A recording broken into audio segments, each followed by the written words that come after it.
What is going on, everyone? Welcome back to another episode of Hockeytown University. You're here with me once again, Zack, and his beautiful, lovely co-host, Matt Leslie. Matt, what's going on, buddy? How are we today? I'm doing fantastic today. We're approaching Memorial Day weekend, so that's going to be a lot of fun. We're going to get our boats out on the water, and I'm going to put on my new swimsuit that I bought this winter. So I'm very excited for that. Um, had a good weekend. Watched a lot of playoff hockey. I was at the Metro Park all day yesterday with my girlfriend, and it was just a fantastic time. We were right on Lake St. Clair. Had the nice breeze coming off the water. Saw all the boats out. Me and her were doing our hot girl walks. So it was very nice. Had a little picnic in the park. Just a perfect summer weekend day. So that's what I have going on over here. Excited to get into another episode and just waiting on Derek's return. Maybe he'll come back. Maybe he won't. We'll have to wait and see. Lost forever in Vegas, Derek. Yeah, he'll be back shortly, hopefully. Who knows? Maybe he'll be stuck there forever. Are you actually, I got a question for you. Do you actually buy your swimwear? Are you one of those people who buys a summer gear during the wintertime and buys winter gear in the summer? Do you do that? Yeah, dude, it was like 30% off or something. They were having a little sales. I was like, why not? I've had the same crappy bathing suit that I've had for, God, I don't even know, probably since 2010, 2011, since I was in high school. So, yeah, it was time for an upgrade. I mean, granted, I didn't use it a lot. Like, I wasn't swimming all the time in the summer. But, yeah, it was definitely time for an upgrade. The mesh was kind of all torn up and falling out. So, couldn't really keep rolling with that one anymore. It was definitely time for an upgrade, and I'm glad I got it now. The boys were hanging loose, and Leslie's Yeah, strong. You heard it here first. they sure were, buddy. I'm not even gonna throw those away. I might, hang them up in the rafters and retire them like a jersey. like, like that one back there.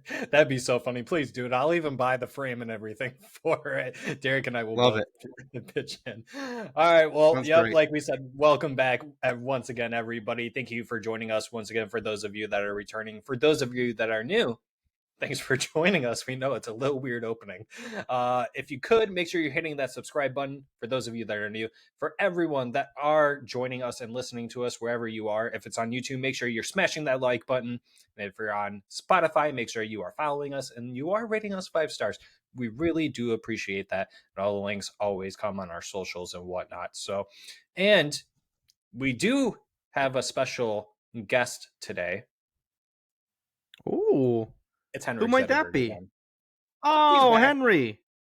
He wants to make another uh, appearance today to let you guys know that he is looking for a new home. He is in his milk carton, just waiting to be put on your shelf. He can come out of the box, but the box is sealed for those of you that are those types of people. Yes. And this is what we are doing on our Twitter giveaway. And if you guys are on Twitter, please go ahead and enter in the giveaway. It's follow at HockeytownUPod. Make sure you like and retweet the tweet and tag a friend, and then make sure they're tagging a friend as well to follow us on Twitter. And hopefully, eventually, that turns into subscribers. We appreciate you guys following and watching us all the time and sticking with us. So, that ends on Thursday. We will be announcing that on our next episode when we do record on Wednesday. Today is currently Monday, so this comes out on Tuesday. But when we record on Wednesday, we will be announcing the winner.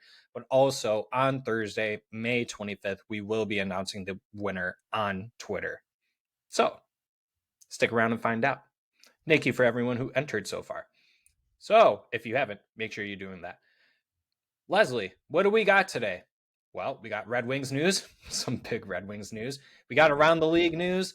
We're going to do another segment of Let's Play a Game. Leslie has no idea what it is. It's fun. I love the chaos. And then we are doing a draft prospect profile of USNTDP U18 prospect Ryan Leonard. That was quite a Leslie, mouthful. and I have really bad acid reflux right now, so I'm surprised I made it all the way through. So if you guys see me make a weird face, you know why. Well, let's go ahead and jump right into it with the Red Wings news, Leslie. World Championships update. After 6 to 7 games, some teams got to play their 7th game. Dominic Kubalik, 8 goals, 4 assists. Man's on fire still. Lucas Raymond, 2 goals, 5 assists. Yanni Burgers, Jonathan Berggren, 2 goals, 4 assists. Joseph Veleno, we'll touch on him here shortly, but he's got 2 goals, 3 assists in 5 games. That's it for him, probably for another couple years as well. Ole Maatta, he's got no goals, 5 assists.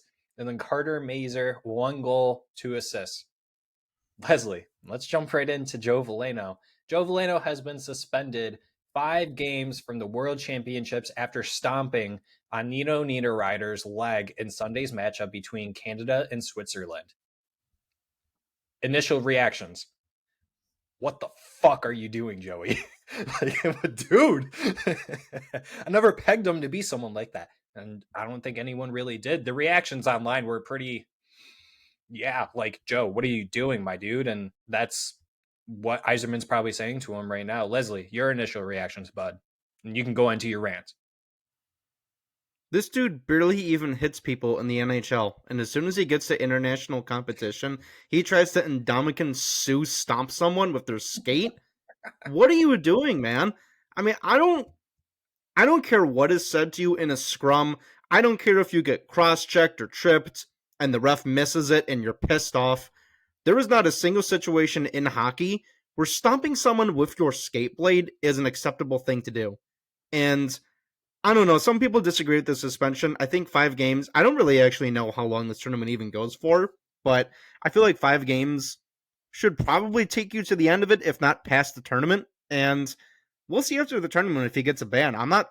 I wouldn't be shocked if he gets at least a year ban, maybe even 2, because my God, I mean, you don't even really see that stuff happen in the NHL, and I don't know what he was thinking there. I mean, it's definitely true that in the heat of the moment, in competitions like this, your wires get crossed a little bit.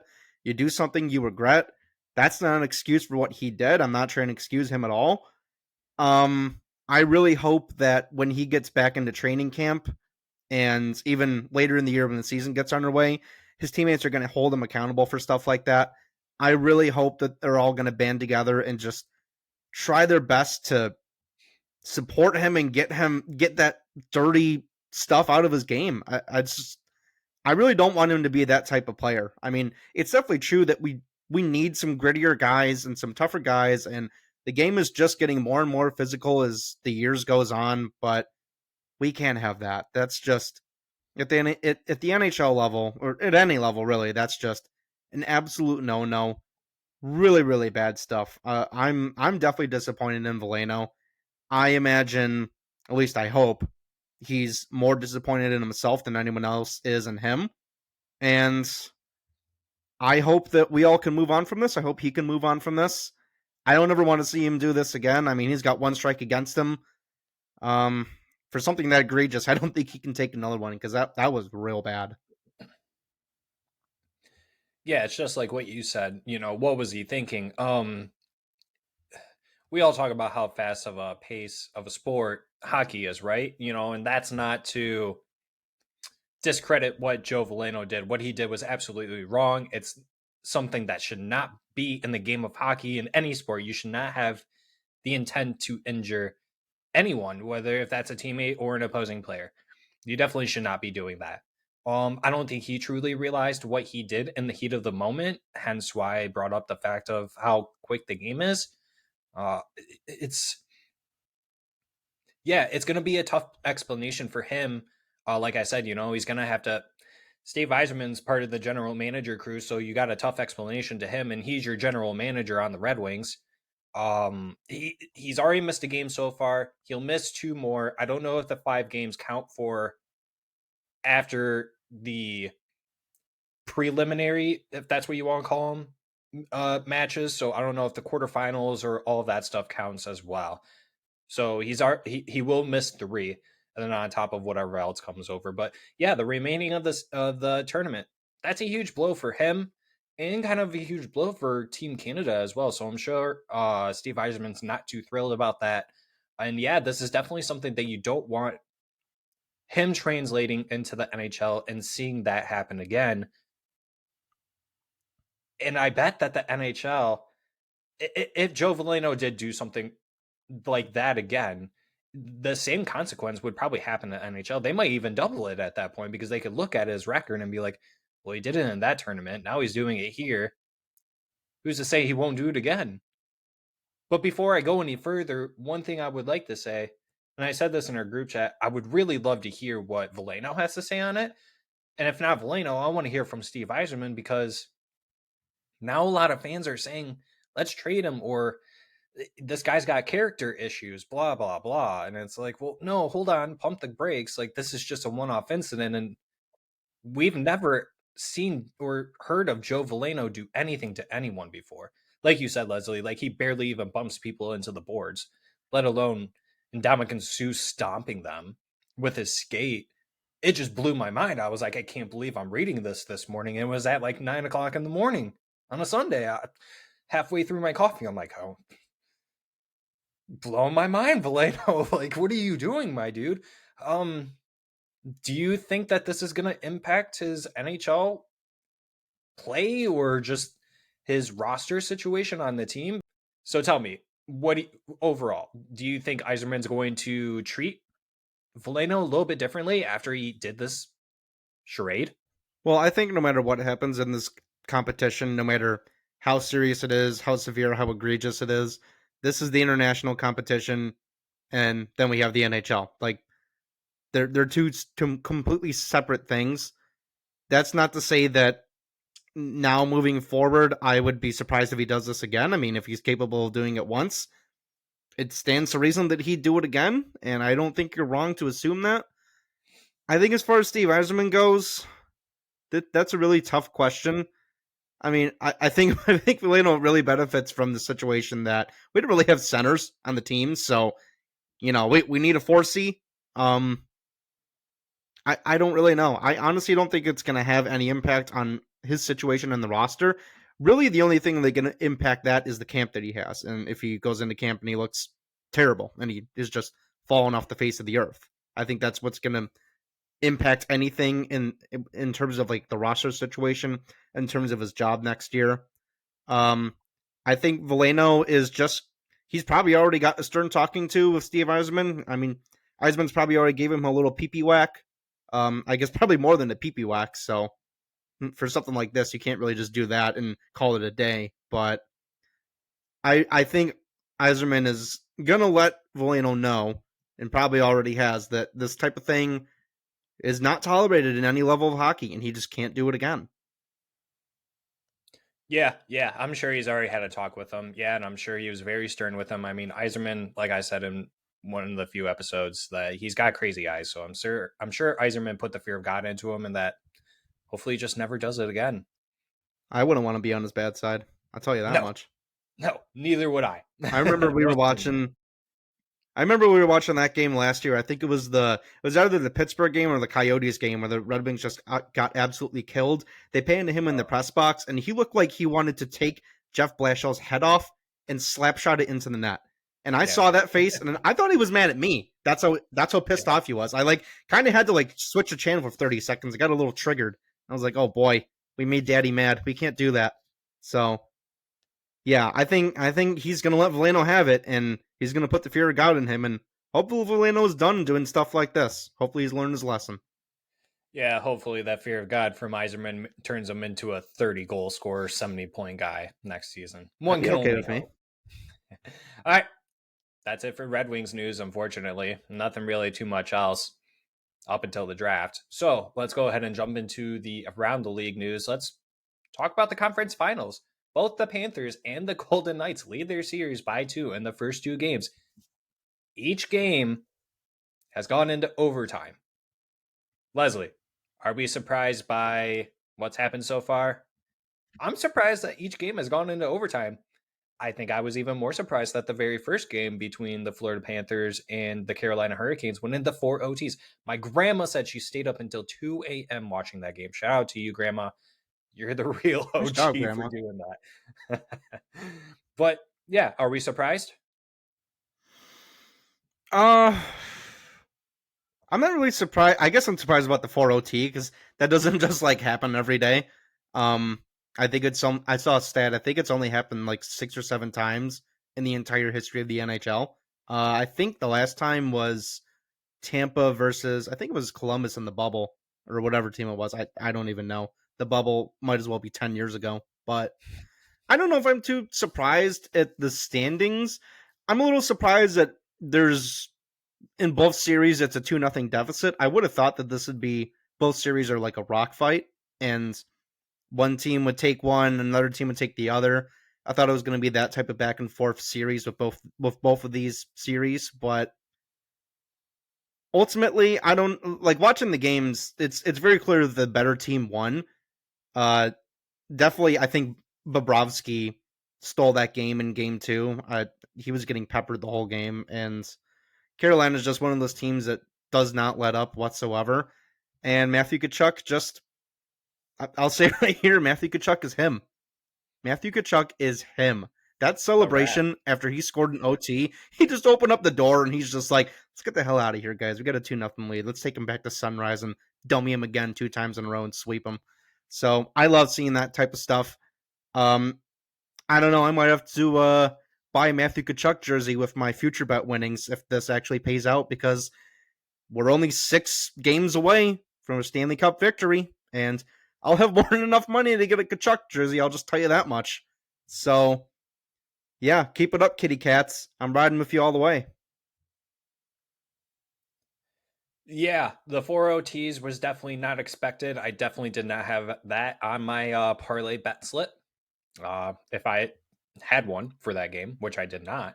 But nonetheless, yeah, I mean, that's crazy. And the fact that it's not crazy that the Panthers won that game.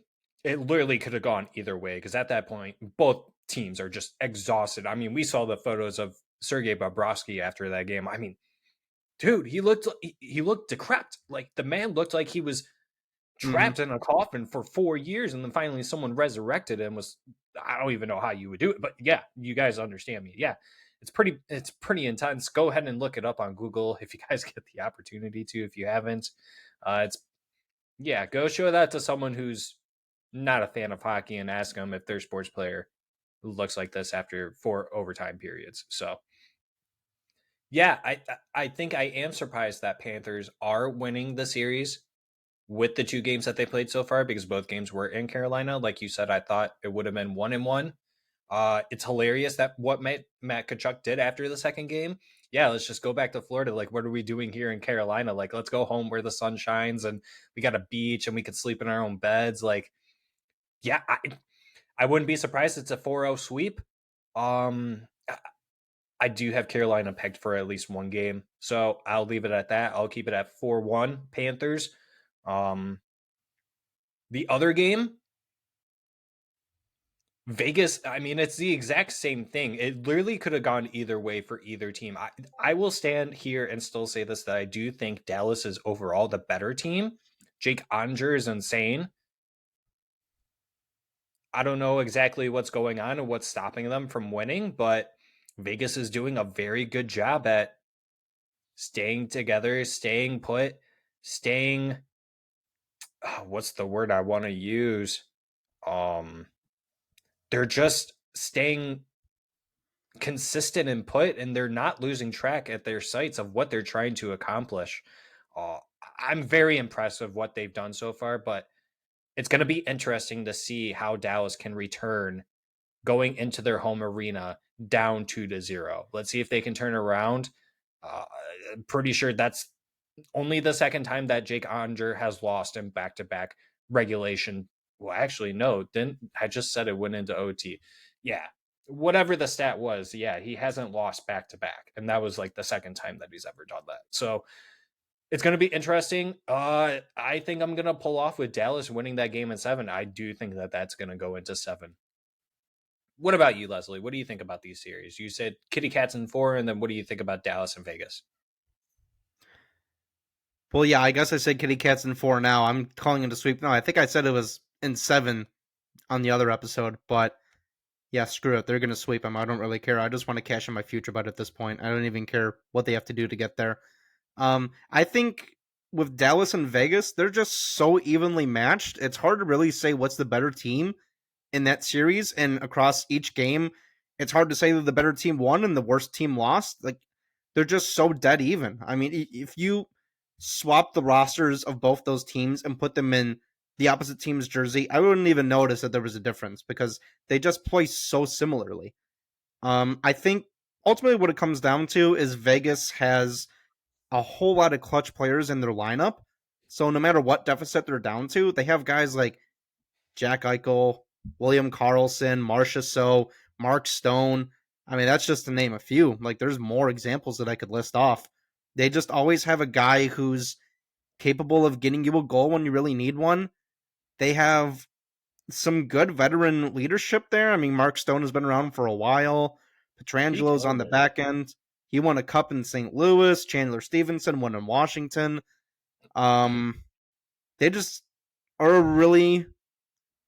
they're a really solid team just across the board, across all their depth. They really play a great physical game. They're not super penalized either. I think they're one of the least penalized teams, not only just in the playoffs but the regular season too. So I think staying out of the box really helps them also, and they do have a very good penalty kill. Uh, it's it's hard to really say what secret sauce they're drinking over there in Vegas.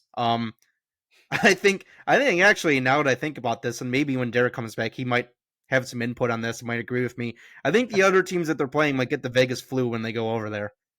Maybe a little too many soda pops the night before. Maybe a few too many slots that they hit the night before. So that could have something to do with it. I don't really know, but it's not the craziest theory out there. I'll tell you that much. The secret juice is whatever Lil John keeps in his cup whenever he DJs at the games. The secret juice is Ciroc. That's what it is.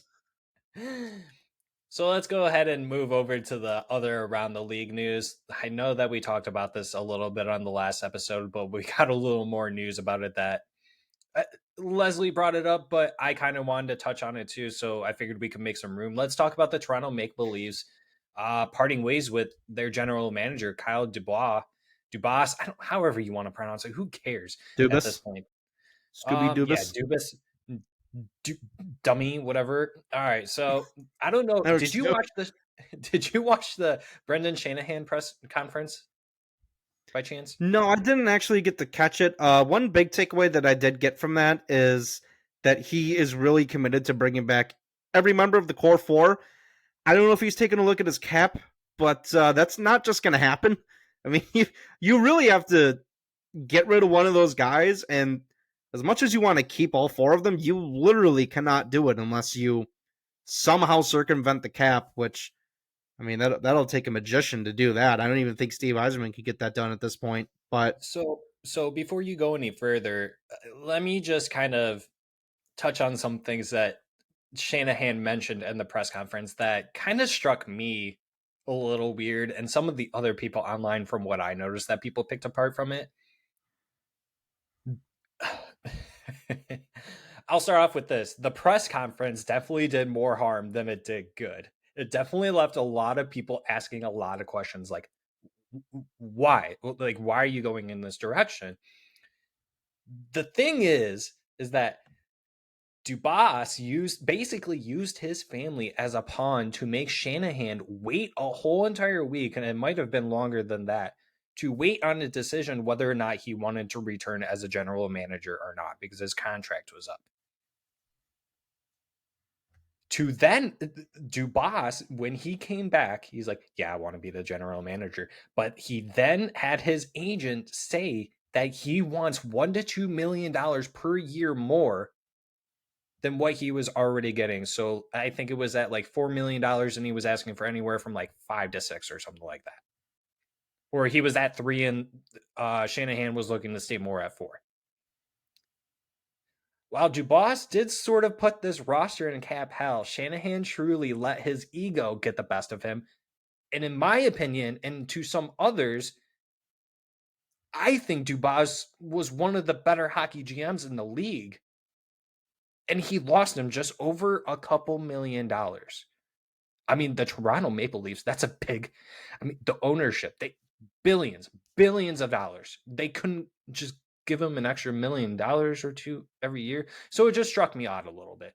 But with all that said, Yeah, I think Brendan Shanahan let his ego get the best of him, but I did think it was weird that Dubas said, "Oh yeah, I have my family to think about, so give me a little bit of time." Wait till whole entire week and comes back and just says, "Yeah, if you give me $2 million, like I'll stay, an extra $2 million." I think that's really weird. So from me telling you all that stuff, would you agree with me that Shanahan kind of just let his ego go, little loose, and just decided, no, I'm not going to deal with this guy anymore. I'll just find someone else who can get the job done. When the other token, you see what Dubas I did to the team. Yeah, I think ever since Dubas has been let go, the writing was kind of on the wall, just with the way that playoff series ended. And I mean, this was the last year of his contract, so it kind of felt like, barring anything crazy and Toronto going on a cup run, he was most likely going to be gone. It doesn't really sound like it's mutual though. I would have thought that it's a mutual parting, but definitely sounds like Dubas got shown the door and got his ass booted out the door. Um, I That's think pretty much what Shanahan happened. is Yeah, I think Shanahan is maybe still just like a secret agent for Iserman, and just, he's got his loyalties going back to the old boys club, winning cups in the '90s, and Iserman sent him over and said, "Hey, why don't you go ahead and implode this original six franchise that's a big rival of us?" And Shanahan said, "Okay, as long as I get a spot after I'm done with the Red Wings." So maybe we see Shanahan in the future, and hey, miraculously, he's going to be a better president of hockey operations, but I don't know. I think it's just I think they're trying to make any excuse they can for just getting rid of Dubas and kind of making it seem like Dubas was the one at fault and he had all the issues that they just couldn't work around. I don't really know how much of that is true. You can say what you want about his track record, but I think with the team that he built ever since being GM of the Marlies and coming in, and I don't actually even know how long ago that was. I don't think it was super long ago, but he kind of like put the core four into place. I think you could say that's his legacy. It's not much of a legacy if they only won one series in their entire history, but I think that's probably more on them than it is on Dubas. But yeah, the way their cap is structured right now, with those four players making that much money, I mean, we said it on, I can't remember what episode it was. It was a few episodes ago that we were saying that any players making that amount of money, like, they don't win the cup and they don't really move on in the playoffs. So yeah, I think there's mixed feelings on his tenure over in Toronto. I still think he's a really capable GM. It seems like there's been rumblings of the ownership group of the Penguins having him next in line to be the GM over there. We'll see how that goes. It really seems like it's Dubas and then everybody else, and the job is his if he wants it. So he's going to land on his feet, and it's probably going to be pretty soon. I wouldn't be surprised if we see news later this week that he's been named GM of another team. But yeah, it seems like there was a little batting of heads, some egos being clashed over there in Toronto, and it's hard to say who's wrong and who's right. I'm just sitting here as a Wings fan, happy that the Leafs are imploding. I'll take it. If you guys want to rebuild next year and give us Austin Matthews next year, I'll definitely take that. Just make sure you retain half salary, please. And we'll go on our cup runs. And Austin Matthews will do with this team what he couldn't with Toronto. So how about that? So I guess this leads me into my next question because, yeah, a lot happened where at first it was Shanahan wanted him to stay. Then Dubas took his sweet old time. Then by that time, Shanahan started thinking that's what happens when you give people time, is that they start thinking about, well, what if I do this? Because you have to start planning if someone ends up saying no. And that could have happened. Dubas could have just said no. And it's the same thing, except then you would be blaming it on him because he didn't want to stay. Now everyone's mad at Kyle Shanahan or Brendan Shanahan. Kyle Shanahan, Jesus. I don't even know if that's a real person. Brendan Shanahan. So I don't think that it's really anyone's fault. I'm with Leslie that I'm very happy that this kind of stuff is happening because it's not our team. I love the fact that the drama was someone else. Just keep it over there, but you can give us your players. Half retained, Austin Matthews, come to the Detroit Red Wings. We will give you that super max contract. We'll give you $15 million per year. We can make it happen somehow. Yeah. Don't go back to Arizona. You don't want to go there. They might not be there No, forever please anymore, no. buddy. So, Leslie, let's go into the next thing. So, what does this mean for the organization, and what can we expect with a new general manager for the Toronto Maple Leafs going in there, knowing there's going to be some big changes to the roster? So, in your mind, you mentioned the big four, right? Kyle Dubas's legacy. Which of those main four gets moved first? I mean, you look at their contracts, and Austin Matthews has 1 year left. Nylander has 1 year left. Tavares and Marner both have 2 years left. What do you do at this point? Well, I think to go one step further, I think that your first move, whoever the next GM of the Maple Leafs is going to be, is to re-sign Matthews long term. I think that's your most important player outside of John Tavares, and let's face it, Austin Matthews is just twice the player that John Tavares is. I think you need to keep him in Toronto as long as you can, ideally for his whole career. I've heard some rumblings 100%. that it doesn't seem likely he's going to sign there. I don't really know how true that is. There's so many things coming out in the recent, 2 or 3 days, however long it's been, that it's hard to really believe what's out there. So I think that needs to be your first move going forward. I think in terms of who's going first, it's probably going to be Mitch Marner for me. I don't think anyone is going to want to trade for that John Tavares contract. I think you're just stuck with him for as long as he's still going to be in Toronto. And I Yep. think you need to keep a guy like William Nylander. He's a really good player, and in my mind, he's the only guy who really showed up in the playoffs this year. So, I like Mitch Marner as a player. It's very true that he's not a playoff performer, though.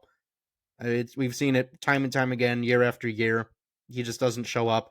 I think maybe if he goes to a team, I don't really want to throw out examples today, but if he goes to a team, he needs to be like a solid number two guy. Like he can't be the guy because he's not the guy. He's just not that player. I think he'd be. You know what? Let's throw out the New Jersey Devils. I don't think that actually works with their cap, but he's a good number two guy behind Jack Hughes. So I'll throw that one out there. It's probably not going to happen because, for all I know, they're pressed against the cap. I think they have to get rid of a player too, so maybe that's a bad example. But yeah, I'd say Marner goes first, and maybe even Nylander after that because their cap is all messed up. Wait, so you're saying you're trading Marner to New Jersey and putting him behind Jack Hughes for Tusi? No, no, okay, that's not what I'm saying. I'm saying that Oh, if he okay. were to go over to New Jersey, they have Jack Hughes, who's their franchise guy, and like we've seen it Yeah. from this year. He's that dude in the playoffs. He just needs more experience, and he's going to be a guy like Matthew Tkachuk, I guess, and maybe he has a Conn Smythe in his future. And I think if you have Jack Hughes as number one, a good supporting player right behind him is Mitch Marner. I mean, he could probably play on a line with Jack Hughes. Like he doesn't necessarily need to play down the line. Maybe he could be his winger on that top unit. But really, all I was getting at there is Marner was a good like number two guy. For sure. Okay. Yeah. I apologize. I was totally misunderstanding you. I thought you were saying Tusi. I was like, wait, hold up. But no, yeah, it's tough, right? Like, I'll agree with you that Toronto should prioritize signing Austin Matthews long term. There's a reason why he didn't sign a long term contract, 8 years for his first big contract, right? Like, he played it smart. He signed his contract that took him in his first year of unrestricted free agency, so that way he can control how much he made and where he could go to. He did that on purpose. He's a smart man, and so is his agent. Now, in terms of, yes, Toronto should prioritize signing him. John Tavares, no one's going to want to trade for John Tavares. A a team who needs center depth, but you're going to have to take some of that money away if you're Toronto. No one's going to take that cap. That's just way too much for John Tavares. He just, yeah. I don't even know what to say about John Tavares, honestly. Like, it just feels like it's just like a steady down slope. Like, yeah, he's just not a big playoff performer. He comes around in the regular season, he's about an 80-point guy. Okay, cool.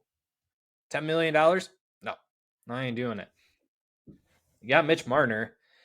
I just think his contract's a little tough to move. But any team would love to have the Mitch Marner. Yeah, I think he's a good complimentary guy. Wow, I said that word. Complimentary guy.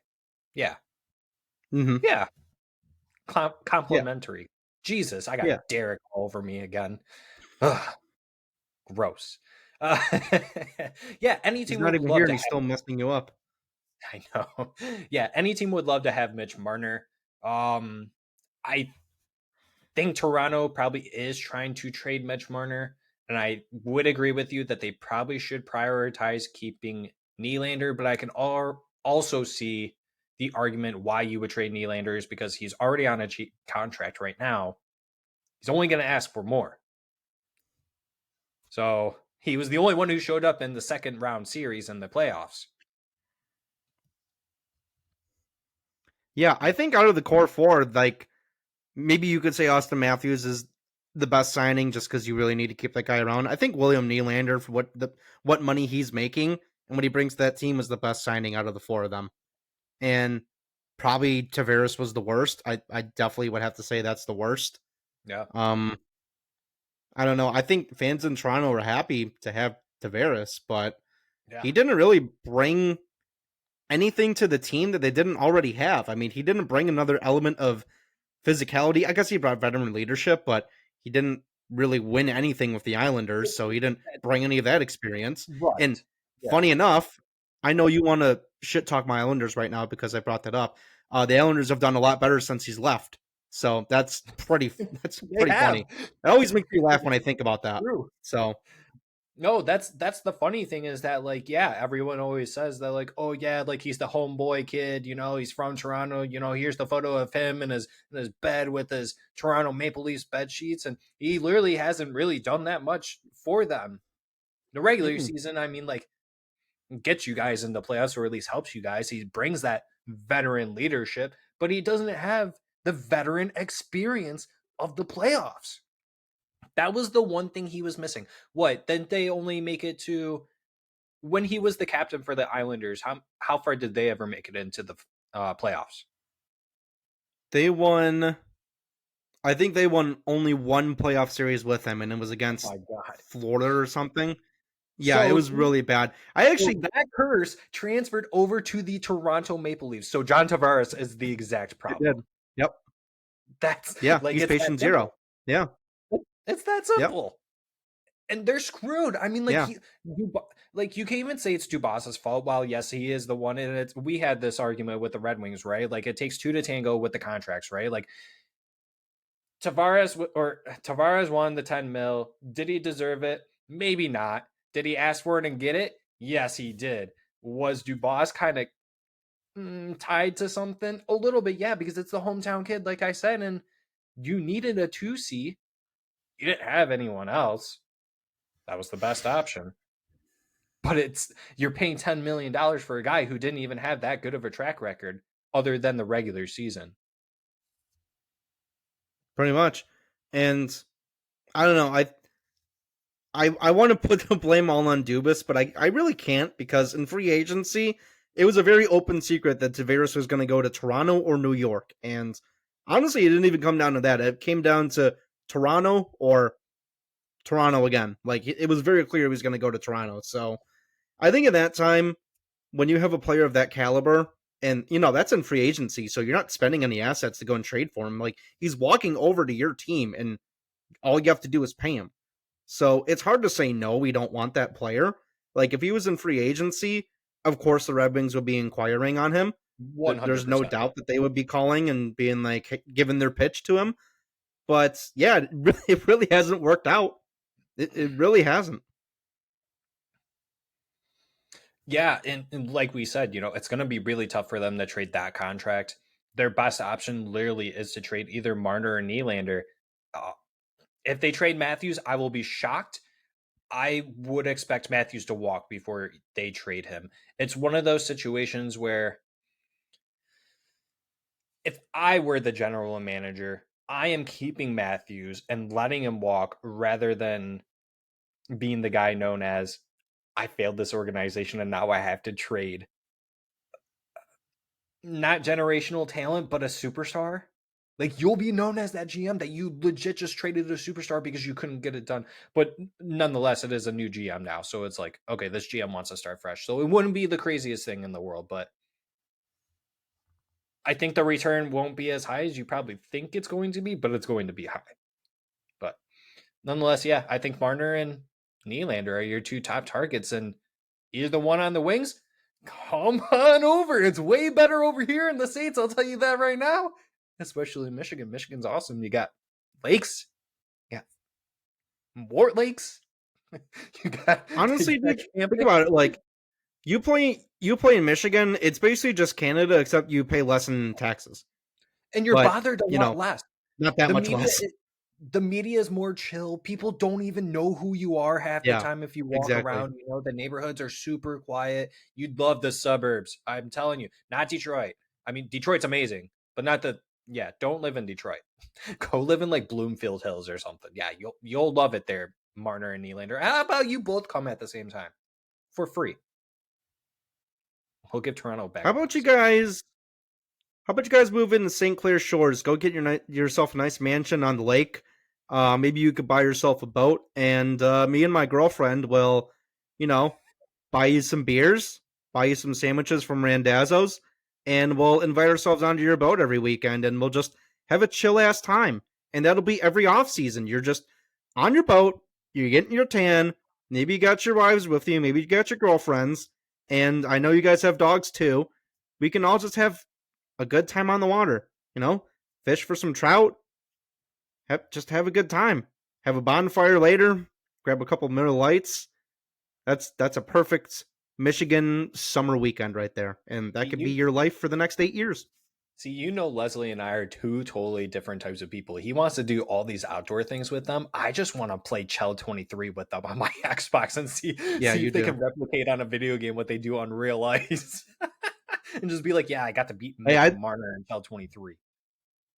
I love to do all that stuff outside, but I can't lie. These mosquitoes over here, they can go die. It's absolutely awful around here. But no, just like anyone moving to Michigan, you don't find that out until later, and you find it out the hard way too. All right, Leslie. Well, I think that's it. Talking about the Toronto Maple Leafs and around the league news. So, you want to play a game? I love playing a game. What kind of games do you have? I have a game where you get to be Steve Yzerman for about 10 or 15 minutes, however long you want to talk for. It all depends. So what I'm going to do for you, Leslie, is I'm going to go over a list of our restricted free agents and our unrestricted free agents. And I want you to either send them to the streets or offer them a contract. So if you were Steve Yzerman, who are you bringing back? If you are offering a contract to a player that I name off, specify the cost that you're signing them to and the length of the contract offer as well. Cool beans, bud? Okay, let's get into it. All right. First off on the list, I'm not going to name off all the names because I know you'll just end up forgetting, and so would I if I didn't have the list in front of me. So we'll just go name by name. Matt Luff, restricted free agent. What do you got? Okay, sure, why not? 2 more years, $800K. I mean, he's an AHL guy. I think he's valuable for the Griffins, but I think it's ideal that we don't have him play for our team. He's not, pushing anyone out of their lineup, but yeah, okay, we'll keep him. Why not? Yeah, I was a little shocked to, I knew he was an RFA, but I think it was a couple months ago when I saw that, I was like, I keep on forgetting that he's an RFA for us. So yeah, like Leslie said, 1 to 2 year, 2-way deal. Not expecting him to crack the lineup, but being, the 13th forward for you, the extra man or someone who just plays on the top line in Grand Rapids and then you call him up whenever you need him, someone like that. But yeah, 1 to 2 year, 2-way deal, whatever the minimum is, $750K. Maybe I'll give him $950K, but yeah, I'm not expecting him to really crack too much on the roster. Okay, Leslie. Joe Veleno, your boy, the Indomitian Sioux Stampa. All right, we got Indomitian Veleno here. Um, yeah, I guess might as well bring him back. We don't really have anything outside of him, and for center as far as 4C goes, it's a good depth player. I really hope that you can bring him back on a 3-year deal. It'll be pretty cheap. It probably will only be like 1.7 mil, maybe not even that much. That's kind of the benchmark there, and kind of just hope that he keeps developing. We've we've seen from this season that he has more to give. He has untapped potential, and I don't know what's keeping him back from doing that, but might as well keep him and sign him for a low cap hit and just see what he can do. Yeah, I think I'm going the short route. I'm not giving him a long term extension. I think I'm giving him a good 3-year deal. Mine's probably going to be anywhere between the $2 to $2.5 million. I think that's more than fair. I think towards the end of the season, Veleno showed a lot of grit, compete, just overall play. He looked really good, minus the incident that he did in the World Championships. I would love to see a huge step forward with Veleno going into this next season, and I really do think we could see then he truly takes over that 3C role. I mean, he did. He battled with Suter for that third line center role the whole entire season, pretty much. I mean, I know Joe Veleno ended up playing like 4C too, but yeah, I got 3 years, $2 to $2.5 million. I think that's more than fair. Um, I think it's a little bit much, but yeah, if you can get them for 1.7, like Leslie said, I think that's a bargain for sure for your 3C. Well, why don't we talk about that next person? Why don't we go ahead and talk about PS Suter? What are you doing with PS Suter, the unrestricted free agent? You keeping him or are you sending him to the streets? Well, I think if you're already going to sign Veleno to 3 years and he's going to be your 4C, you don't really have a reason to keep Suter around. I like what he's done here. He's a really good depth center. He has a good two-way game. I remember watching that game against Edmonton. He was shutting down Connor McDavid all game, and out of all the guys in the league that I could pick to shut down McDavid, Pew Suter's probably all the way at the bottom of that list for me. But nevertheless, he did it. Um, I don't think you want to put him to winger, and you don't really need to do that because you have guys in your system who can take over the bottom line winger's role anyways. So yeah, I don't really see a spot in the lineup for him. If he's willing to sign for pretty cheap, I don't know what he's making right now. I think he might be just over 2 million, but yeah, I don't really see a reason to keep him around. See, I'm a little different in that sense. I think, and I know that we just said that we both would sign Joe Veleno for 3 years, and it kind of depends on how you look at going into next season, right? Like, is Casper gonna play the 2C the whole entire season? Is Cop gonna switch over? So if Veleno can firmly put himself into the third center spot, I don't think it's a bad thing if you wanted to resign PS Suter. You might have to overpay him to play that 4C, but nonetheless, depth is very important for this team, especially at the center position, where the only other pieces that you have at center are, I mean, you got Lucas, or not Lucas Raymond, you got Michael Rasmussen who could play center, but at this point, you're not having him play 4C or the 3C, maybe 3C, but that all depends. Other than that, yeah, you got Lombardi and then Dosette, which we'll talk about as well. I forgot that we wanted to talk about Alexander Dosset, Leslie. So we'll talk about him actually after this. Um, yeah, I think you're gonna have to overpay Pia Suter, but I would love to have him as my 4C. I think it's probably gonna be the best 4C in the entire league at this point. So I'd give him a $2 to $2.5 million contract for 1 year. Like I said, it's an overpay. Considering Veleno jumped him in the depth chart, but that's center depth. So next player, Adam Ernie, unrestricted free agent. I'm kicking him to the streets, bro. I'm sick of Adam Ernie. Yeah, bro, go. I Adam Ernie. That was Go for a check for another team on the bottom line. for what it's worth. We got him for a 4th round pick. Okay, like he 10 to 20 point guy. You know, most 4th round picks don't actually make it to the NHL. So he did a lot of good for us. When we were in the bubble season, that's when he went on his little tear with Dylan Larkin playing on the top line together when our team was just completely diminished. But yeah, I think the experiment is over. We need to make room for other wingers that are a little bit younger and a little cheaper contract. So bye, Ernie. Go to the streets. You with me, Leslie? I am with you. I don't ever want to think about the fact that he was a second line winger again in the NHL on this team. So as long as we have him on the roster, he's a reminder of that bygone era of awfulness. So yeah, bye bye. He'll probably land at another NHL team. Guys Oh like him yeah. are a dime a dozen, and if not, he'll probably be a really good AHLer, and maybe he'll win a cup down there. I don't really know. I also don't really care. So I mean, there's I Ben mean, Murney. when you say that though, I mean, at one point we did send him down through Yeah, waivers. No one claimed him, so maybe there is a chance where we could sign him to a two-way deal. But at that point, I just don't see it with the Wings anymore. I think, like I said, the experiment is over. Just I think he can go play for an Arizona Coyotes team or a Blackhawks team or something and just pick up on their third or fourth line somewhere else. We just don't have the room here anymore. Experiment over. All right, Leslie.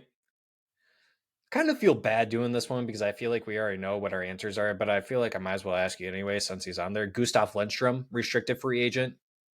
He's expected to go back to overseas, but is this someone that you would try to entice to sign, or are you just letting him go overseas and kicking him to the streets? how do you say goodbye in Swedish? I Sayonara. Is that how you say goodbye? have no idea, my dude. Probably not. Well, whatever it is, goodbye and have fun in the beautiful land of Sweden. Sweden's probably a better country to live in than the US anyways. So, have fun. Well, okay. When I say he's going to play overseas, actually, no one knows if it's to play in Sweden.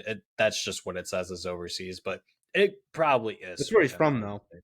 Yeah, right. Yeah, so that's to be expected. So I'm with you on that for sure. So to the streets, to the seas, to the streets for sure. To the Robert Hag, mean streets of Sweden. Robert Hag, unrestricted free agent. Leslie. Yeah, Robert Hagg was kind of just signed because Mark Pesic um just blew up his body. I don't even know what actually happened to him. So It that's was kind of the his only reason he Achilles. was ever signed. Maybe it was his Achilles. I don't honestly. It was either that or his ACL, but it was Yeah. something that kept him out the whole year. I don't even really remember. But yeah, Robert Hagg kind of just filled in for him. He was invisible most nights, but I don't think you can really expect too much out of a guy like that. So I guess he did his job, kind of halfway did his job. A lot of people, no matter what their jobs are, they do have to work at their job anyways. So I can't really sit here and criticize him because that's what we're all doing, and it's fine. We all accept it. So, um, yeah, but bye bye, uh, to the AHL with you, or I guess maybe another team will take a flyer on him. Who knows? Maybe he has a situation this offseason just like he had last year. Maybe a team signs a guy, he goes on for the season, in comes Robert Hagg. Maybe he's just that guy. Maybe he'll play for half the teams in his career by the time he's 35. So good luck to him. Thanks for helping, and well, I guess we won't see you later. But bye bye. Yeah, it must really suck knowing that he pretty much was our fourth option at the leftover guy at defense on who we wanted to utilize because you got to think we had Mark Pissick, Jordan Osterley, Gustav Lindstrom, who was in and out of the lineup. Then you had Mark Pissick, who unfortunately was just injured. So yeah, he basically was the fourth guy who was the free man standing, just waiting for his time to come. Yeah, I'm sending him to the streets. Robert Hagg, I'm sorry. He's younger, so that kind of helps, I guess. Maybe a little bit. Actually, I don't even know his age. I'm pretty sure. I thought he was like 26 or 28 or something like that. So blow I me up think in he the is. comments. Blow me up in the comments. But anyways, yeah, you're going to the streets, Robert Hagg. I'm sorry. So speaking of Mark Pissick, I almost had him going to the streets. And I was like, well, I kind of feel bad that, he was injured. He didn't really get to showcase what he does. So maybe a 1 year deal for a retry? Maybe. Your determination will let me know. It'll determine my answer, Leslie. So, you keeping him or are you sending him to the streets? Well, before I give my answer, the defense market for this free agency is pretty thin, but it's not that thin. I don't think you need to re-sign him. There's options in free agency, and most of those options have played a full season, and Mark Pesic hasn't played since last season. So I'm gonna have to say no. If this was like a mid-season injury and he wasn't out the whole season, I would consider it. But he literally did not suit up for a single game. How could I bring a guy back like that? And I just took a quick look at his stats. They're not spectacular. Uh, there's definitely better options on free agency, so I'm going to go with one of those guys over him. Yeah, I believe we signed him to. Yeah, but he shoots right, doesn't he? Can you check that? Yeah, he shoots right, but there's other right D on the market that I'd rather have. No, for sure. Yeah. Well, that was the reason why we signed him originally, right? Was because we Yeah, needed more right-handed defense. So probably, yeah. yeah. So you're right though. Yeah, and that's kind of what I was leaning towards more too. Was the fact that like yeah, I feel bad for him that he didn't get to play, but in the same token, you haven't seen him play at this point. He won't play for 2 years, so you don't even know what you're gonna get at that point. So let that be someone else's problem. So I'm sending him to the streets. All right. Who's up next? All right. We got your favorite, Jordan Osterley. Osterley? Osterley? Either one. Doesn't matter. UFA. No. I'm sending him to the streets, but my mind can be changed because he was very versatile. He could play left D, he could play right D. Shit, dude. We had him playing forward at one point. I So mean, I maybe. guess he's a good 7D option, but I think at this point in the rebuild, you see all the promising prospects that we have down in the AHL. I don't think you want to keep around to, what is he, 32 now, 31 or 32? I don't know how old he is, but it doesn't really matter. You don't want to keep around a guy like Osterley if you can have a guy like Wallander force his way into the lineup, or Johansson, or this is more of a long shot. Maybe a Vero gets in there. You don't really need Osterley in the way of that. And I don't know, maybe at this point, Osterley isn't going to challenge anyone for a roster spot. He kind of just is what he is. And if you have a better option in the AHL, you bump him down. But I think just with that argument, I'd put him to the streets too.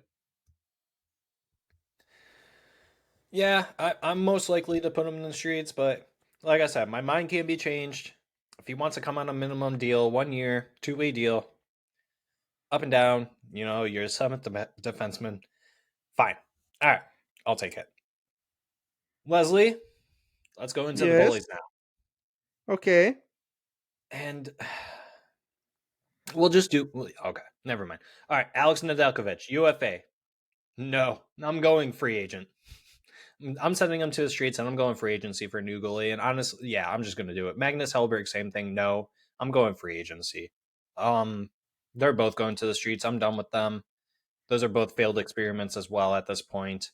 Like you said, the rebuild needs to continue, and let's just move forward. Let's just try to see if we can get someone else who can be a competent 10 to 20 wing goalie for us, please. A backup, please. Anyone, someone, please, please. You sending them both to the streets, buddy? I'm gonna send Nedeljkovic to the streets, and Farval Magnus. That's how you say goodbye in Swedish. Farval. Oh. Have fun in Sweden. Yeah. He just recently became a dad, so I do want to say congratulations to him and his Oh, beautiful wife on their healthy baby boy. So good for shout him. out to you. And I think Ned also became a father pretty recently too. So, they have their families, they have little babies to take care of. They'll be moving them to different cities though. I'm pushing them to the streets. Pushing up to the streets. All right, yeah, go start a family Push elsewhere, 'em. unfortunately. Push it down on me, pressure down on you. All right. Well, we missed a little bit of Red Wings news, honestly, so let's kind of backtrack. Let's talk about Alex Doset, Leslie. I had tweeted this on our account earlier this morning, and I do not have it pulled up. But Dosette had an intense, an amazing playoffs. I'm pretty sure in the 21 games played, their team made it to the finals in the QMJHL. In 21 games, he put up, I think it was 31 points, and it was like 10 or 11 goals, 20 or 21 assists. Reasons to be excited or what, my dude? I mean, that's freaking nuts. Granted, he's 21 years old, but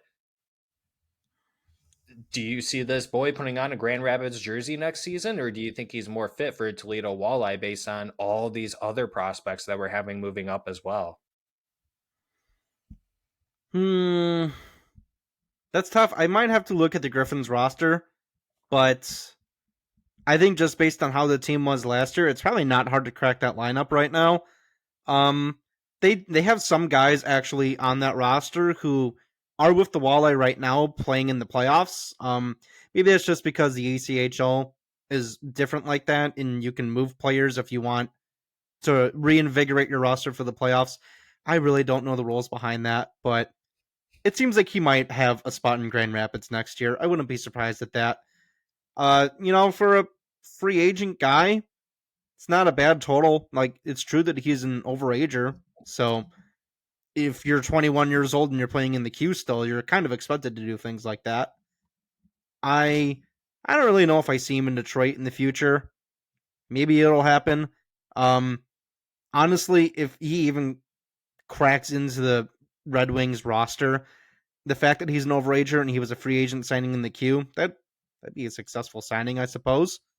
There's nothing you really can come to expect from a guy like that, but I guess it gets you excited for the future. I don't really know what else to say. I mean, I'm not expecting this guy to continue his production in Detroit, but he's a good player for Grand Rapids, and that works for me too. Yeah, I don't really have too high expectations for him. I definitely want to. He's definitely a player that you want to see develop, and you want to develop him in a certain way. I don't see him panning out as a center. I know he's listed as a center or a wing, but if he does make it into the NHL, I don't see him as a center. And if he does, then it's going to be on the 4C. I don't really see anything much more than that. Maybe he can make it as a third line winger, a decent one. I definitely would need to watch a little bit more of his tapes in terms of where he's going to be next season. I don't think Toledo's all of the question, but if they do view him as a center, I think he could make the jump to Grand Rapids. It really just all comes down to his camp and how well he performs. So we have something to that to look forward to. So we're just gonna have to wait and see, really. I don't really have anything else on Dosette, but unfortunately, he did not win the cup for the QMJHL finals. I don't even know what the cup's called. I think is it the Kelly Cup? No, I don't know what No, it's that's called. the Too many cups. ECHL. Too many cups. Too many of them. So fortunately for him, season's end, but you got training camp coming up, buddy. Let's see if you can try and make the Red Wings roster somehow with that Do shot you that you got. do you want to know who did win the QMJHL Cup? Let's hear it. It's a former Hall of Fame goaltender by the name of Patrick Waugh. His team that he was a head coach for won the QMJHL championship. Yeah, I mean, Boo. yeah, we don't like him here, but I just thought that was interesting because I saw a picture of him holding the cup and I was like, oh, okay, I guess he's still coaching. Cool, good for him. Yeah, I saw his beard. His beard is ugly too, Yeah, just like his NHL coaching career. it's quite bad. I'm glad you brought it up so I didn't have to bring it up. It's quite bad. That's why I was surprised to see him. I was like, oh, I guess they still let him coach, huh? All right, cool. Yeah, for whatever reason. Yeah, he dropped down like what 3 leagues just to go coach still. Oh, shit. It's more than that. It's Good like for. 10. I mean, good for him though. That still means something, right? Like at least he's good with the kids. He knows how to develop the kids, and I don't know if any of them are going to be NHL talent players, but good for him. It is what it is. All in good fun, but boo. He used to be a Colorado Yeah. Avalanche goalie. So, all right, Leslie, let's go into our last segment, which is the draft prospect profile of USNTDP U18 player Ryan Leonard. Ryan Leonard is 5'11, 181 pounds, right-handed winger, could potentially play as a center. He plays a good two-way game.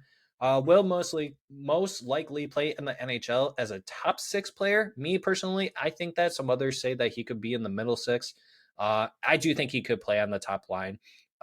Leslie, some people might laugh at me when I say this while they're listening, but if two hockey players were to have a baby, the two players that I think of are Anthony Mantha and Tyler Bertuzzi. And if they were to have a baby, it would be Ryan Leonard. He has the shot that reminds me of Anthony Mantha. And then the way that he controls the puck away from players reminds me of also Anthony Mantha and Tyler Bertuzzi. The guy just has really great compete overall. I mean, it's insane. So currently plays with USN TDP U18, like I said. In 57 games, he put up 94 points, which were 51 goals, 43 assists. And in how many games played? 7 games in the World Junior Championship for the U18s. He won gold and he got 17 points with 8 goals, 9 assists. In terms of mock drafts, he is ranked anywhere as high as 6th and as low as 25th in majority of those. So what kind of strengths come with a Ryan Leonard? Physical, he's competitive, his skating is pretty good, and he has a pretty good shot. I mean, 50 goals, you have to have a good shot, right? Some things that I noticed that he could improve upon: his puck control and his awareness on the ice, especially in the defensive end. So when it comes to his skating, he has great acceleration, balance, and is tough to get off the puck. He's not the fastest skater, but has a great burst when he has or goes after the puck for a breakaway. And what's funny is I call his shot the wicked wrister of the West. It's not the hardest shot, but when you see it, like, he's just so accurate with it. He just knows how to pinpoint, precisely choose that top corner or just any spot that he's like shooting from. And I think that's what makes his shot so great, is the fact that he can shoot from anywhere. And it doesn't matter. I think the point is that he's just shooting and it's going in, but the fact that it's so precise too, that he just has one of those shots. And I'm not sitting here saying that it's the best shot in the league, but I definitely think that it's above NHL average in terms of skill of a shot that it is. When it comes to one other thing, he loves to attack the net. When it comes to his passing, he makes the simple plays, and it's not flashy ones like a Will Smith. While he may have a strong shot, he isn't afraid to give his teammates a chance to bury one at home.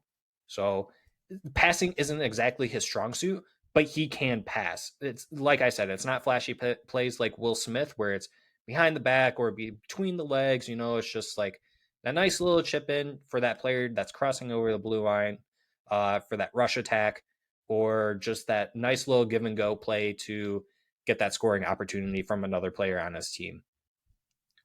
His puck control is actually better than what I made it sound like it is.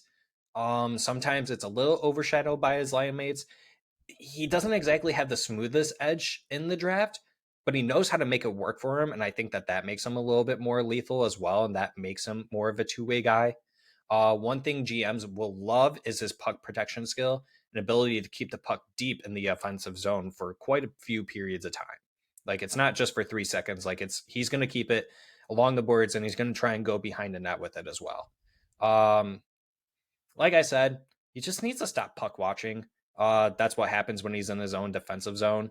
Just his awareness, he just kind of watches the puck, not really the player that he's supposed to be covering. And that just comes with him being such a young player that he's just going to learn it by the time he gets to the NHL. So overall, yeah, I think he's going to be a top 6 forward. Outstanding two-way game on the ice. I believe he will be taken in the top 10, and he is a top 10 talent. Would not be shocked if he is selected before the Red Wings make their pick at 9.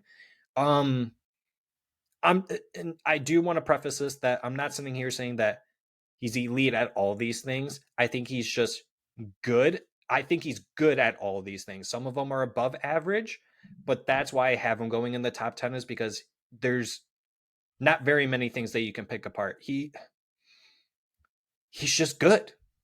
Like, he's just good. Like his shot is probably, and his skating is probably one of his best attributes. And the fact that he's tough to get off the puck. I mean, it is tough to get the puck off this man. So yeah, he's going into the top 10 for sure. Leslie, your thoughts on Ryan Leonard? Whatever I left for you. I was about to say, boy, I don't even know how to follow it up because you said every one of my points twice. So say it again with just different words. Yeah, so I really like Ryan Leonard. I think outside of the top 5 or 6, however you want to project that, I think he's the best player outside of there. Definitely the best winger in the draft. Actually, maybe I have that between him and Perot. I don't really know who I would choose over him and Perot. I think I like Ryan Leonard better because his game overall, how he's playing right now, I think it's the most suited for the NHL out of this crop. That's not to say that we're not going to have, the top 3 guys play right away in the NHL. But I think Ryan Leonard will have a pretty seamless transition into the NHL. He is committed to Boston College next year, so maybe he'll stay there for a year, maybe even 2. We'll see how his development goes. But whatever team drafts him, I think he can hop in right away. We saw that from the World Junior Championship that he's a really good player, and I think the biggest concern people do have for him is he really getting all this done on his own, or is he just playing with 2 really good line mates? What's his I've always ceiling? said that, yeah, what's his ceiling? I think that's a fair question. I've always said though that if you're a player who gets the numbers like him, like he had 94 points this year, you're not some schmuck from nowhere. I mean, it's not Right. like they're going to take the 4th line guy on the development team and put them on the top line. Like, he's there for a reason. Maybe you can say, oh, he's the 3rd best guy on that line. Whatever. Still one of the better guys in the development program, and Oh yeah. there's a reason he should be here in the top 10. Uh, I think in terms of guys that Eisman may target at number 9, I do hope he's there at number 9. It's really not a given because I think a lot of GMs are looking at his game and thinking that he is perfect for their team. I really think there's not many GMs out there that don't think this guy's a good fit for their team, no matter how it looks. But if he's there at number 9, this dude checks all the boxes that Steve Arsman likes. He runs through brick walls. He competes. He's Mhm. physical. He has a great shot. Like you said, it's not the hardest shot, but he knows how to pick those corners. He knows how to, pick those shots. And more often than not, they go in the net. Um, yeah, from some of the highlights that I saw from him, it's really hard to kind of say what his weaknesses are. I think I'd have to agree with you on the puck watching. I think a lot of young players are kind of guilty of that. It's just Yeah. kind of something that gets ironed out of your game with experience. Hopefully, through playing at Boston College, and maybe he plays another year in the AHL, that'll get ironed out of his game. But I think that notwithstanding, he's just a solid all around player. Um, I really think he's what this team is lacking. I really do. I think that the moment he steps in, he's going to add a sense of physicality and a sense of just what's the word that I want to use? I guess grit, you could say. He's just going Yeah. to add all that to the lineup, and players only going to get better from him. So, yeah, I really do like Ryan Leonard. I think he'd be a great target for this team. It's really hard to say what I even want at number 9 anymore. There's so many good options. Um, they could go any way with this, to be honest. But yeah, I definitely like Ryan Leonard. If he's the pick at number 9, I'm really happy about that. I think in terms of wingers, if you pick him at number 9, he's the best winger in our system immediately. Um, Maybe that depends on what Soderblom does next year. Maybe Soderblom is better than him. Maybe at that point he'll be in the lineup and no longer a prospect anymore. But yeah, I'm excited to see Ryan Leonard at the NHL. I hope it's for the Red Wings, but I think no matter what team picks him, he's gonna have a great career with that team. So let's play a hypothetical here. Let's say he does lay into the Red Wings at 9, and we do select him, and you're saying that he would be our best winger, even over Soderblom. Do you put him over Raymond, considering that he is right-handed shot? Yeah, so I forgot about Raymond, so just kidding about that. Well, wait, no, I said he was the best prospect, not the best winger, didn't I? Or did I say he was the best winger? Either way, I'm just asking in general. Would you put him over Raymond?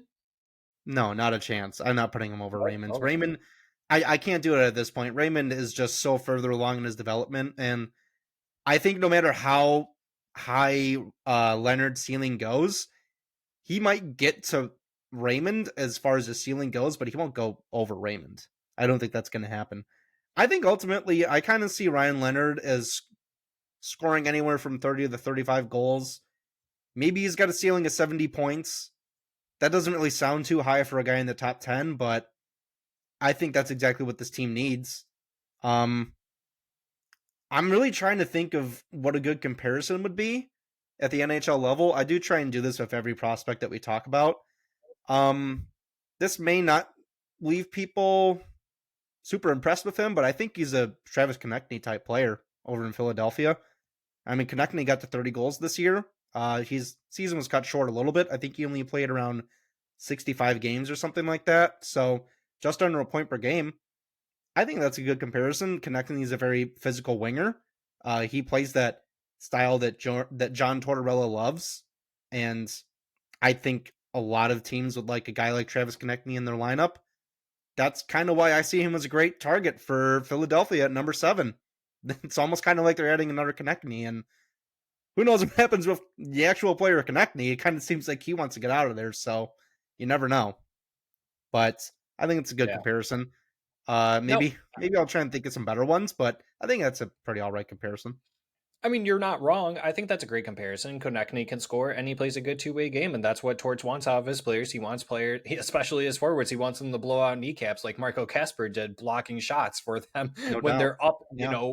3-1 in the game. It's just ridiculous. So he'll be asking Yeah. Ryan Leonard to do the same thing if they draft him. And But I'm glad you brought that up because Ryan Leonard is going to be that guy. He yeah, really is. Honestly, actually, now that I think about it, a good comparison for a guy we already have in the system, Carter Mazur. I think that's a good comparison. I think Ryan Leonard will be a better version of Carter Mazur, which right now is not saying much because Mazur has not played at the NHL level yet and has played like, I don't know, 5 or 6 AHL games. But we see the player that we think Carter Mazur can be and what he is now. So I think in terms of guys we have, that's probably the best comparison I could give. yeah, no, that would be yeah, it would be between Lucas Raymond and Carter Mazur. I mean, yeah, they both have a really good shot, and I'll agree with you that I would even if we did get a Ryan Leonard at number 9, I would put Lucas Raymond ahead of him.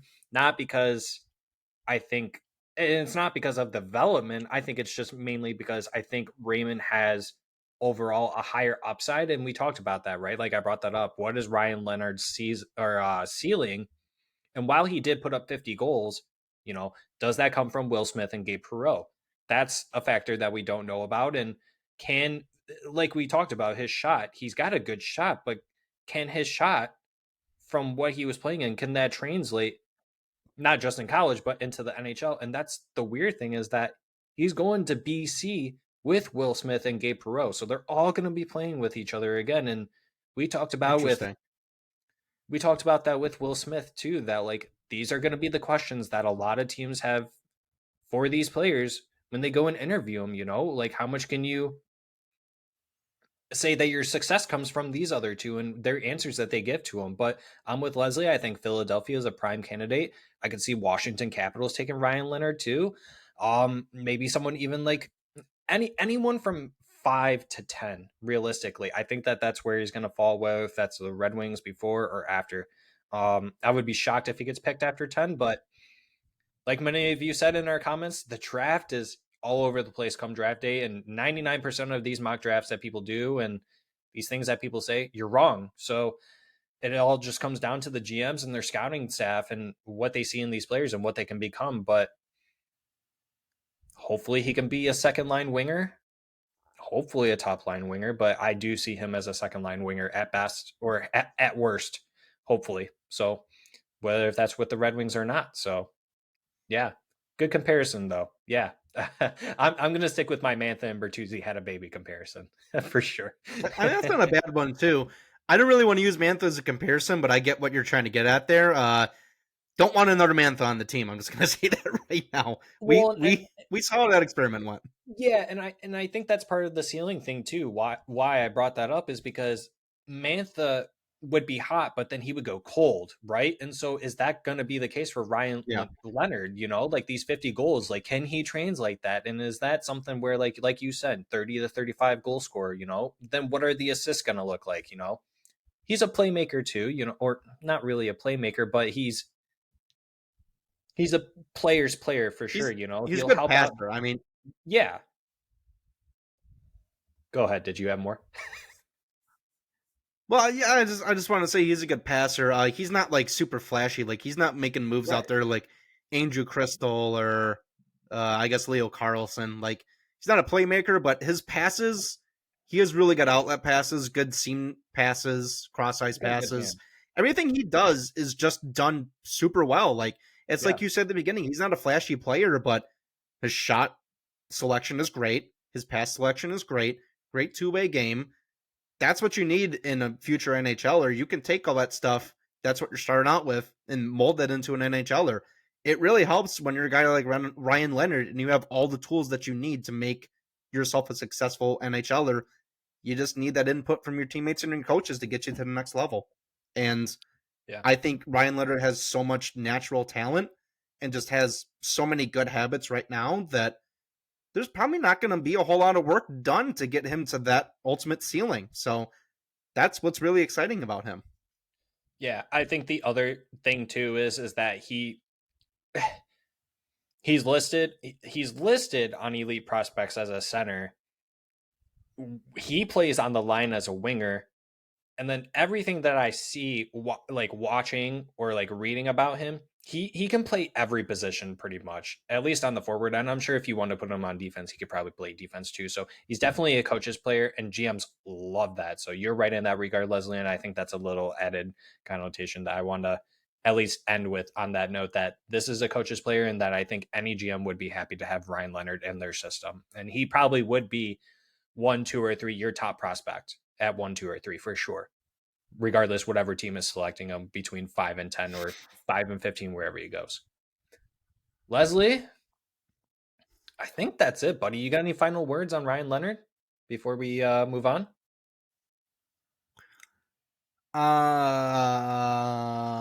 No. All right, then what's upcoming, Leslie? We don't know. Derek comes back and we announce the winner on the next episode and on Twitter. So we will be recording the next episode on Wednesday. I will be out on Thursday when we would usually record.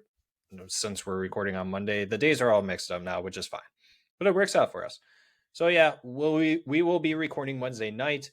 We will announce when the episode airs Thursday morning, the winner, as well as on Twitter. So make sure you have those notifications on. Make sure you get your submissions in before it's too late. It is Tuesday for those of you that are watching. We are recording Monday, like I said. It is 8:40 p.m. currently. So I just realized that the playoffs are on right now. So I missed probably the whole entire first period. Go me! But hopefully Derek comes back and yeah, we'll announce that winner. So make sure you're going on Twitter at HockeyTownUPod. Like, retweet, tag a friend. Make sure they're telling a friend to tag a friend as well.